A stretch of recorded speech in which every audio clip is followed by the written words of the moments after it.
Assalamualaikum warahmatullahi wabarakatuh.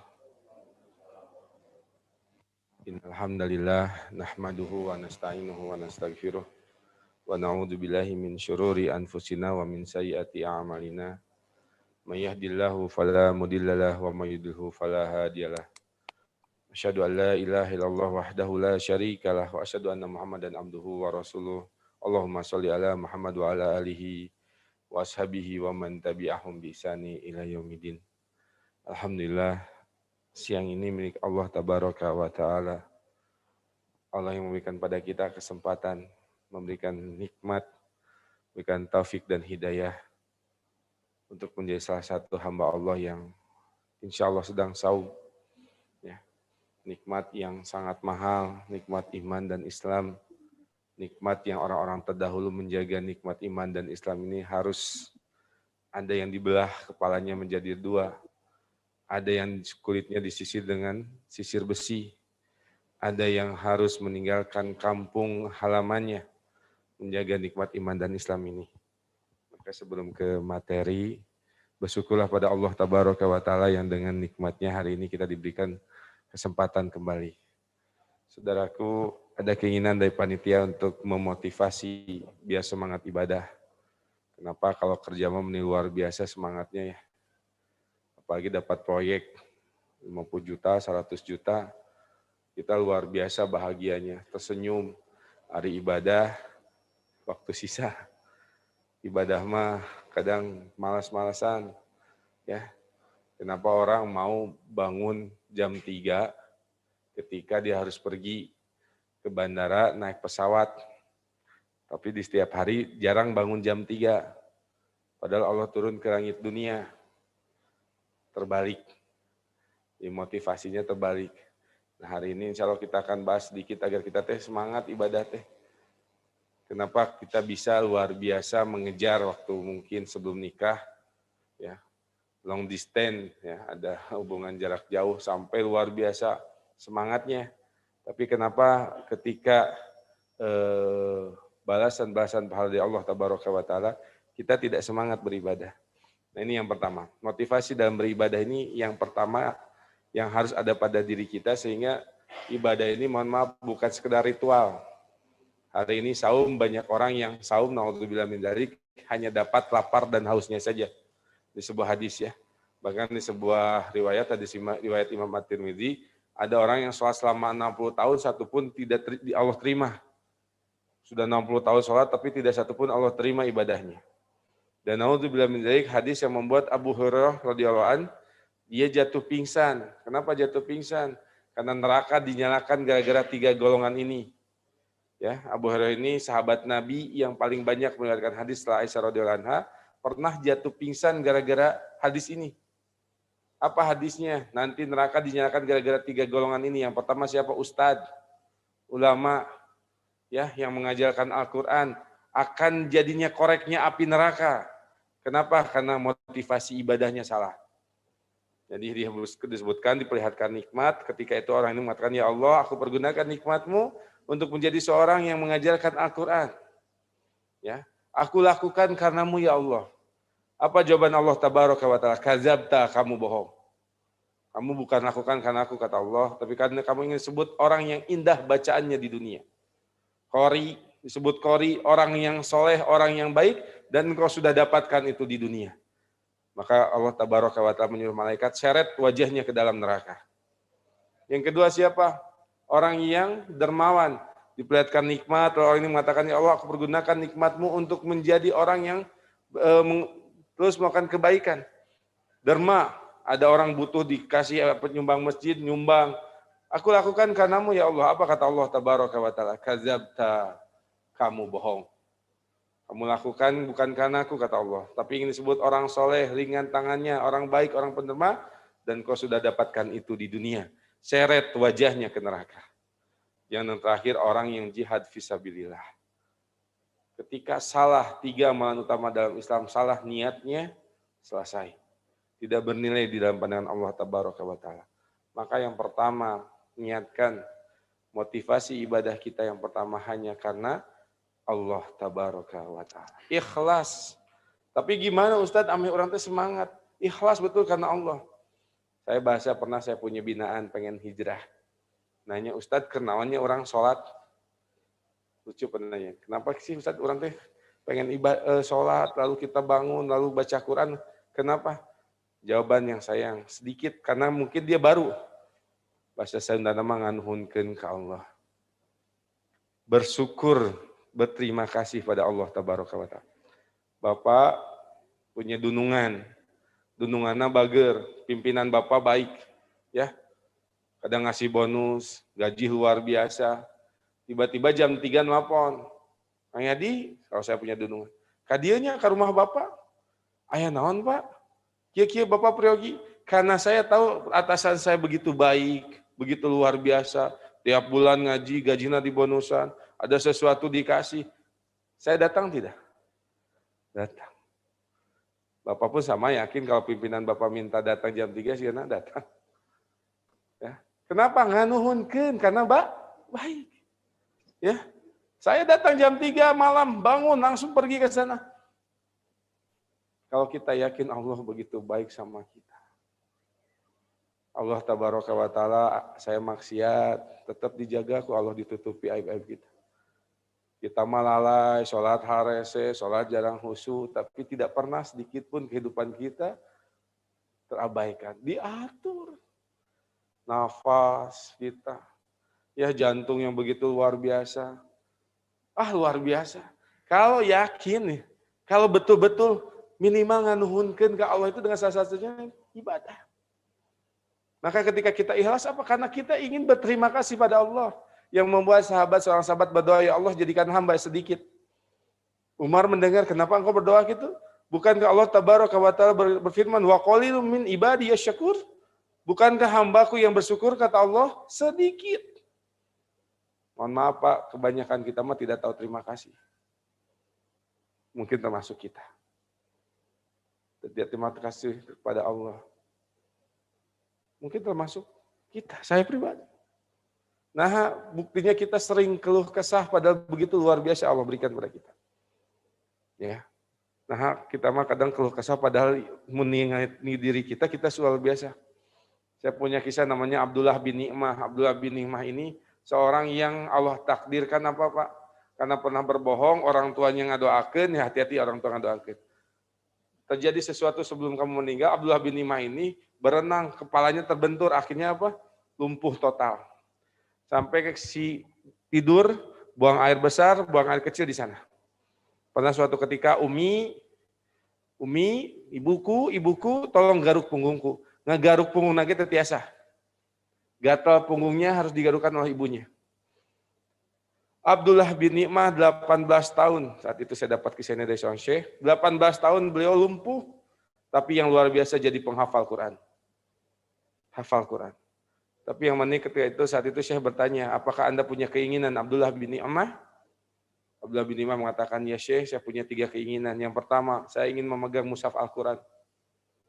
Sudah 18 tahun saya tidak memegang mushaf Al-Quran. Ngapal kena terbiasa pegang Pak, lumpuh. Jadi mungkin cuma dengar saya. Lalu dia katakan, ya Syekh, kalau saya sembuh saya ingin sujud pada Allah. Sudah 18 tahun saya tidak pernah sujud pada Allah. Sholatnya berbaring Pak. Tidak bisa ditundukkan ini kepala ini disujudkan pada tanah. Tapi yang luar biasa kata Abdullah bin Ni'mah, ya Syekh, kalau saya sembuh saya ingin memeluk ibu saya saat lebaran. Sudah 18 tahun saya tidak bisa memeluk ibu saya saat lebaran. Lumpuh menjadi penghafal Quran. Kita mah kadang Pak dikit-dikit ngeluh. Tegaduh artos sakedi, keluh kesah. Sedikit keluh kesah. Ya. Wa qalilun min ibadiyasy syakur. Hamba yang bersyukur tahu terima kasih, sedikit makan niatkan motivasi ibadah kita. Kenapa harus kita bangun malam nganuhunkeun kepada zat yang begitu luar biasa pada kita? Pak Abdi mah budak bau ngapungkurna di sisi yang lain. Mabok, gelut, nanaonan tos ngalaman. Jadi Firmansyah meninggal, Allah tidak pernah rugi, Pak. Abdi maut menuju kapungkur pernah dikecrak, bahasa Sunda nama. Abdi pernah diudag-udag ku samurai. Mun maut, Abi terugi, Allah terugi Pak. Kita nuhun ya Allah, Engkau berikan nikmat kesempatan. Nikmat kembali pada Allah. Yang kalau kita saat ini Pak, na'udzubillah min dzalik, tidak mengenal Allah, Tidak ibadah, Allah tidak pernah rugi dengan ibadah.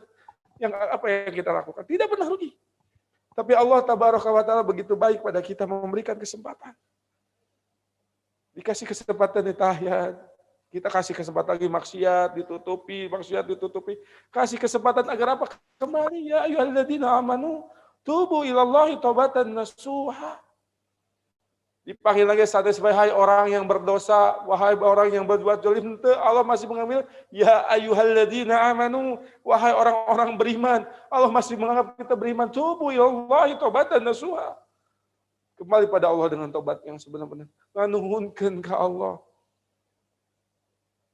Maka yang pertama motivasi ikhlas karena Allah, berterima kasih pada Allah. Yang kedua agar semangat yang tadi. Saya yakin kalau di sebuah perusahaan Anda bekerja dari jam 8 sampai jam 5, tapi mohon maaf 3 bulan tidak digaji. Badai Pak? Maaf. Kita itu abid, hamba Allah, Abdullah hamba Allah. Budak. Ya. Budak itu selalu berharap dengan imbalan. Ya, yang kita lakukan berharap imbalan. Sama, Pak. Ikhlas itu berharap imbalan. Cuman ikhlas itu berharap imbalan hanya dari Allah. Tidak dari manusia, tidak dari yang lainnya, hanya dari Allah. Maka ada yang manusia yang memuji, maka ada manusia yang mencaci. Buat yang orang ikhlas, tidak mengapa. Tidak, sama sajalah, cacian atau pujian dari manusia sama saja. Tapi diharapkan hanya dari Allah. Ya, kita jujurlah, yang membuat hari ini tersenyum apa biasanya? Dunia, betul tidak? Kita punya uang, di rekening ada 200 juta, senyum. Di rekening kosong, jamedud. Ya. Kita punya uang ya luar biasa, baru tersenyum. Nah, itu karakter kita, manusia. Ya. Tapi buat hamba Allah Abdullah, ketika kita yakin, ada yang Allah berikan nanti di yaumil akhir. Ini menarik, ketika Anda tidak semangat beribadah, seorang ulama salaf namanya Ibrahim At-Taimi rahimahullah ta'ala pernah memberikan nasihat. Abdi teh semangat Pak, Bapak teh semangat, dia memberikan nasihat. Agar kita semangat jadi ibadah, biar semangat. Kata beliau, ketika saya tidak semangat, saya membayangkan tentang saya berada di surga. Saya ketika mengambil buah-buahan yang dekat, lalu saya bermain di sungai-sungainya. Ya. Lalu saya bermain dengan bidadarinya. Dia bayangkan. Ya, yang saat itu di surga kita tidak lagi buang air besar dan buang air kecil, mau air toilet umum, Pak. Ya, ketika wukuf di padang Arafah yang paling berat kadang apa? Saat mengantri di toilet, wah ngantrinya juga luar biasa. Waktu aksi 212, 411, ngantrinya luar biasa. Di surga tidak buang air kecil, tapi buang besar. Di surga tidak ada lagi kesedihan. Di dunia orang sedih, kadang orang kecewa. Di sana tidak ada lagi kesedihan, yang ada kebahagiaan. Selamanya kata Ibrahim At-Taimi. Dan di surga ada melihat wajah Allah. Ya, yang hari ini kita Ramadan Pak Kunaon habis semangat berpuasa, semangat saum. Hati-hati harus dihadirkan hati. Farhatani, 2 kebahagiaan yang Allah berikan bagi orang yang saum. Kapan Pak? Nanti maghrib. Maka hari ini kita tunggu-tunggu azan maghrib. Azan yang terindah dalam hidup kita, azan maghrib saat Ramadan. Di antosan. Dan farhat yang satu lagi kebahagiaan apa? Melihat wajah Allah. Allah berikan nikmat bagi orang yang saum, melihat wajahnya. Melihat Robnya, kegembiraan. Melihat zat yang tidak pernah melalaikan segala urusan kita, selalu Allah berikan kepada kita. Atur urusan hidup kita. Tidak pernah lalai sedikit pun. Ya. Lalu kata Ibrahim Taimi, lalu aku membayangkan berada di neraka. Ini wujudnya semangatnya beliau. Saat aku harus minum dari darah dan nanah. Saat aku dibelenggu dengan rantai. Saat aku harus memakan makanan dari pohon zakum yang membuat perut hancur. Maka saat itu kata Ibrahim At-Taimi rahimahullah, saya katakan pada jiwa saya. Ketika saat berada di 2 itu mana yang Anda pilih? Apa yang Anda inginkan? Maka dia mengatakan, saya ingin kembali ke dunia. Lalu saya ingin bersungguh-sungguh beramal soleh. Sehingga saya mendapatkan kesempatan untuk melihat wajah Allah. Jika bayangkan kayak di situ terbiasa kita beramal, di negeri akhirat itu sudah tidak beramal, mendapatkan hasil. Di dunia kita beramal. Ingin. Nah maka kata Ibrahim At-Taimi rahimahullah ta'ala, hari ini, saya dan Bapak, hari ini berada pada yang mereka inginkan. Kita di dunia, maka semangat Pak beramal sebelum kesempatan itu hilang. Maka ketika motivasi yang beribadah ikhlas karena Allah, ingat balasan-balasan dari Allah Tabaraka wa Ta'ala. Ya, kenapa untuk dunia yang sedikit dan hina, kita begitu semangat Pak. Bisa sampai bangun pagi, bisa bangun sebelum subuh. Tapi kenapa untuk surga yang luasnya seluas langit dan bumi, kebahagiaan yang hakiki, kebahagiaan yang sebenarnya, kehidupan yang sebenarnya kita tidak semangat. Maka balik Pak motivasinya, sok untuk akhirat kita. Maka insya Allah semangat. Nanti setelah ini baca Quran, 1 huruf 10 kebaikan. Ya, orang yang betul-betul mengharapkan akhirat, dia akan semangat untuk membaca Quran. Terakhir, karena tidak panjang ya mungkin. Bukan kultumnya 7 menit ya. Terakhir saya ingin mengingatkan bahwa tidak semua orang diberikan jamuan yang luar biasa hari ini. Saudara kita ada yang sebelum Ramadan meninggal Pak ya. Mungkin tahun kemarin kita punya ayah, kita punya kakek, kita punya saudara yang dulu sama-sama. Hari ini tidak bisa. Ramadan tahun kemarin kita berada dalam pandemi. Tidak bisa seperti ini. Sholat taraweh di rumah, sholat id di rumah. Alhamdulillah hari ini. Ramadan yang hari ini luar biasa penuh keutamaannya. Salah satu keutamaan yang luar biasa, kita menghasal kita banyak dosa. Ya, dan di bulan Ramadan itu ampunan luar biasa Pak dibukakan. Man shoma Ramadana imanan wahtisaban ghufira lahu ma taqaddama min dzambi. Man qoma Ramadana imanan wahtisaban ghufira lahu ma taqaddama min dzambi. Man qoma lailatul qadri imanan wahtisaban ghufira lahu ma taqaddama min dzambi. Barang siapa yang saum, barang siapa yang qiyam salat tarawih, barang siapa yang salat di malam Lailatul Qadar karena iman. Karena iman Pak, sanes karena rerencangan, sanes karena isin, sanes karena sudah tua, sanes karena ikut-ikutan, tapi karena iman, percaya, yakin akan adanya Allah Tabaraka wa Ta'ala dan balasannya, wal ihtisab, dan mengharap pahala dari Allah Tabaraka wa Ta'ala, ghufira lahu ma taqaddama min dzambi. Apa balasannya Pak? Allah ampuni dosanya di masa lalu. Kadang kita aneh, masalah pahala, masalah ampunan, masalah balasan tidak membuat kita semangat. Terakhir, dengan sebuah kisah sahabat yang begitu semangat. Umair bin Hammam. Siapa Umair bin Hammam? Sahabat yang ikut pada perang Badar. 313 orang kurang lebih melawan 1000 orang. Apa yang membuat Umair bin Hammam semangat Pak? Sanes uang ratusan juta atau dinar. Tapi ketika Nabi mengatakan demi Allah, siapa yang berperang lalu terbunuh, tujuh berhadapan, Nabi memotivasi. Siapa yang berperang lalu terbunuh, dia akan dapat surga yang luasnya seluas langit dan bumi. Umar bin Hammam radhiyallahu anhu mengatakan, bakhil, indah ya Rasulullah. Tolong ulangi ya Rasulullah SAW. Demi Allah, siapa yang berperang lalu terbunuh, dia akan mendapat surga yang luasnya seluas langit dan bumi. Umar bin Hammam mengatakan, ya Rasulullah SAW, apakah saya cukup berperang lalu terbunuh, saya dapat surga yang luasnya seluas langit dan bumi? Nah, maka Umar bin Hammam sedang memegang 2 butil kurma. Dia katakan pada dirinya, kalau saya makan ini terlalu lama dapat surga Pak. Dibuang 2 butil kurma itu, berperang, lalu terbunuh. Semangat untuk mendapatkan jannah Allah Tabaraka wa Ta'ala. Semangat hari ini kita di bulan Ramadan untuk mendapatkan ampunan Allah dan melihat wajah Allah. Marhaban ya Ramadan. Selamat datang bulan Ramadan. Bulan yang penuh ampunan. Bulan yang penuh kemuliaan. Jamuan dari Allah Tabaraka wa Ta'ala untuk orang-orang yang beriman. Kita katakan marhaban ya Ramadan. Selamat datang. Semangat kita untuk menjalaninya 30 hari ke depan. Subhanakallahumma wa bihamdika asyhadu an la ilaha illa anta astaghfiruka wa atubu ilaik. Assalamualaikum warahmatullahi wabarakatuh.